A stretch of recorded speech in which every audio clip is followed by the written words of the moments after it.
Assalamualaikum warahmatullahi wabarakatuh. Baik, selamat siang para santri semuanya. Kita bertemu lagi dengan Ustadz Sabar di mata pelajaran IPA kelas 8.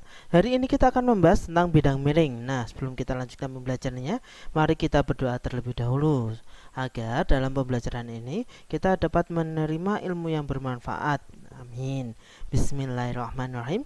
Allahumma inni as'aluka ilman nafi'a wa rizqan thayyiba wa amalan mutaqabbala. Amin amin ya rabbal alamin. Nah, coba kalian perhatikan gambar ini. Nah, di sini terlihat ada seorang laki-laki yang sedang menaikkan dua buah kotak atau kardus ke atas truk. Nah, dia di sini menggunakan sebuah bidang miring. Ini yang dimaksud bidang miringnya. Nah, selain itu ada juga berbagai hal yang memanfaatkan sistem bidang miring dalam kehidupan sehari-hari. Nah, ini contoh yang sama dengan yang tadi, cuma bedanya di sini dia menaikkan sebuah drum. Selain itu juga ada sebuah paku. Nah, di mana Pak bidang miringnya paku? Nah, bidang miring paku itu ada di ujungnya.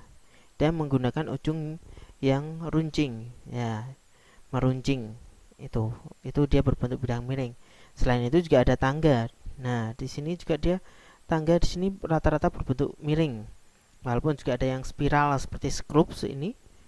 Nah, skrup di sini bagian ujung dia berbentuk miring sedikit. Nah, terus bagian pinggirnya ini atau ulirnya yang naik ke atas ini dia juga berbentuk miring. Seperti itu.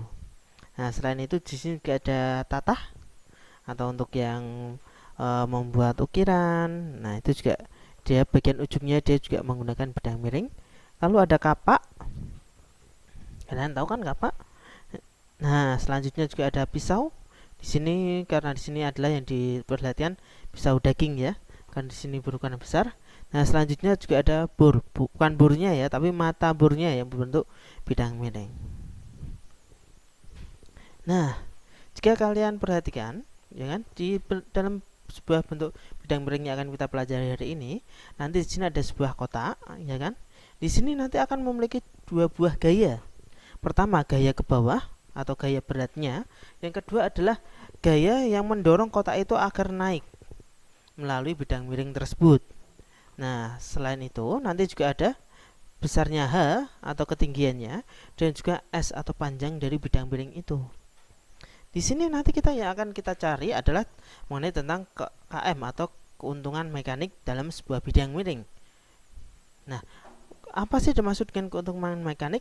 Keuntungan mekanik adalah keuntungan yang diperoleh ketika kita menggunakan bidang miring tersebut. Seperti halnya kemarin ketika kita membahas tentang katrol, ya kan? Di sana juga ada keuntungan mekaniknya. Ketika katrol tunggal itu keuntungan mekaniknya cuma satu, terus jika katrol tergantung itu nanti ada keuntungan mekaniknya setengah. Nah, kalau untuk bidang miring ini nanti akan ditentukan oleh berat benda dan gaya yang digunakan untuk menarik atau mendorong benda tersebut. Selain itu, keuntungan mekanik juga bisa dilihat dari besarnya. Ini ya, keuntungan mekanik pertama bisa dilihat dari berat benda dibagi dengan besar gaya yang digunakan untuk mendorong benda tersebut atau mendorong atau menarik benda tersebut. Kalau bentuknya seperti ini berarti dia menarik ya. Tapi kalau bentuknya dari bawah terus anak panahnya menuju ke samping atas kiri, maka dia akan adalah gaya dorongnya. Seperti itu. Selain itu juga keuntungan mekanik juga bisa dilihat dari besarnya ini. Panjang bidang miring atau S dibagi dengan ketinggian bidang miring tersebut. Yang dihitung adalah ketinggiannya ya dan panjangnya. Seperti itu. Nah, contohnya, contoh soal untuk bidang miring ini. Sini ada sebuah drum yang akan dinaikkan ke atas bak truk setinggi 1,5 meter. Di sini untuk menaikkan drum tersebut dia menggunakan menggunakan papan sepanjang 3 meter. Nah, pertanyaannya adalah tentukan keuntungan mekanik dalam menaikkan drum ke atas bak truk. Mohon maaf ya, ini bak truk seharusnya bukan O. Dan gaya minimum yang dibutuhkan untuk menaikkan drum jika massa drum adalah sebesar 400 Newton. Nah, langkah pertama adalah kita tuliskan terlebih dahulu apa sih yang diketahui dalam soal tadi. Nah, yang pertama ada S atau jarak bidang miringnya. Jarak bidang miringnya adalah sepanjang 3 meter. Jarak 3 meter ini diambil dari mana? Itu adalah dari panjang papan yang ia gunakan. Selanjutnya adalah H atau ketinggian bidang miring. Ketinggian di bidang miring ini adalah kita dapatkan dari tinggi truk itu tadi. Itu berarti menunjukkan ketinggian dari bidang miring tersebut. Selanjutnya yang diketahui juga adalah berat dari drum tadi, yaitu sebesar 400 Newton. Nah, yang ditanyakan yang pertama adalah keuntungan mekanik ketika menggunakan bidang miring tadi dengan menggunakan papan sepanjang 3 meter, ya kan? Dan juga gaya. Nah, oke. Kita lanjutkan. Setelah kita apa yang diketahui ditanyakan, langkah selanjutnya adalah menuliskan jawabannya. Pertama, karena yang ditanyakan adalah keuntungan mekanik, kita tuliskan terlebih dahulu. Keuntungan mekanik sama dengan jarak dibagi ketinggian. Nah, jaraknya tadi adalah 3 meter, sedangkan ketinggiannya adalah 1,5 meter. Jadi, keuntungan mekaniknya adalah 3 meter dibagi 1,5. Mohon maaf, ini seharusnya nilainya adalah 2 ya, bukan 3. Ini adalah harusnya 2. Loh, Tat, satuannya apa? Nah, untuk keuntungan mekanik di sini dia tidak memiliki satuan, jadi langsung berupa angka 2 atau 3.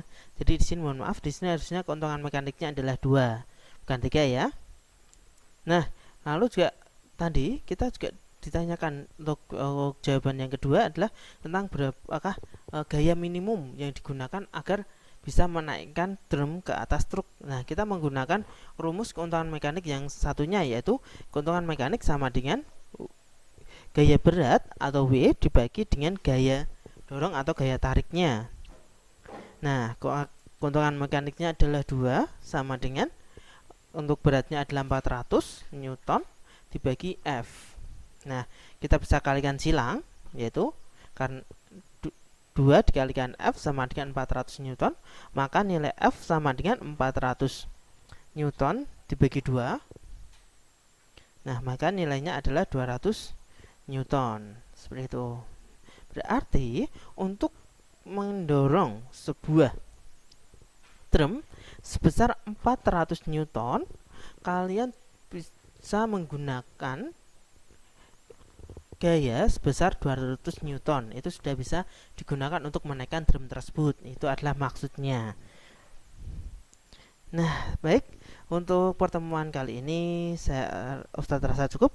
Jika kalian masih ada pertanyaan atau ada hal yang belum jelas, kalian bisa WA ke nomor Ustadz yang sudah kalian catat, atau kalian bisa mencari di grup kelas kalian atas nama Ustadz. Nanti kalian WA untuk tanya-tanya terkait untuk IPA. Nah, baik, terima kasih.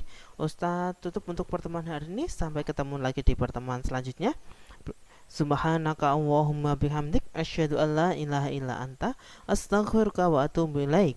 Wassalamualaikum warahmatullahi wabarakatuh.